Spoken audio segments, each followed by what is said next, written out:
You're going to share that some? Or, I mean, in time. In time? Yeah. After you do this? No, it's got to be before so I You can don't want to live. be on stone when you do this, do you? That shit makes me mellow, man. I like it.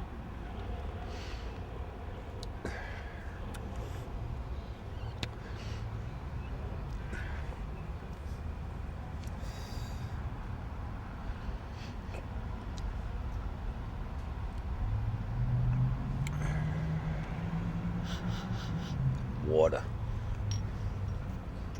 Not good.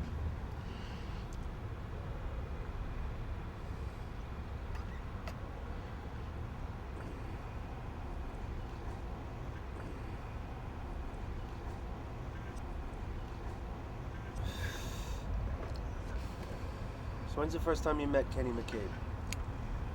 The first time I met Kenny McCabe was outside Veterans and Friends. I mean, I wasn't introduced. I didn't actually meet him.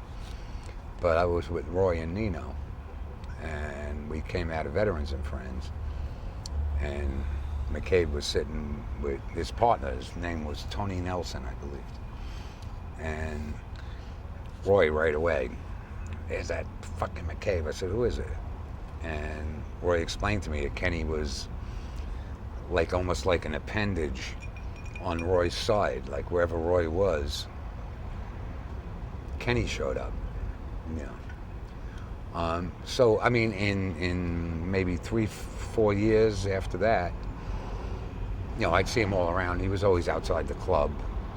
I mean, Kenny McCabe was like a literal pain in the ass, when it came to us, because he was just so on Roy and he wanted to follow, because really nobody at the time knew who Roy's boss was. Because until Veterans and Friends opened, Nino was an unknown character, and he had told me that. He said, "This club's going to be the end of me," because nobody knew who he was. They knew the name, they knew this guy Nino was out there, but they didn't know who he was. So Kenny was looking to put all these pieces together. So he basically, for 4 years, he was just always there. As a matter of fact, afterward, in time, after I had been arrested and was in the witness protection program and all of that, me and Kenny had this thing where I said, "You never got a photo of me." And I mean, he dug and dug and dug and dug, and he came up with one, because they were always outside. And he came up with one, just putting my head out the door, and that's when he clicked it at Veterans and Friends. No. And then I went right back inside, and that's the only photo he got of me. The first time I was formally introduced to Kenny was, I was in the U.S. Attorney's Office. First night I was arrested. Her name was Barbara Jones.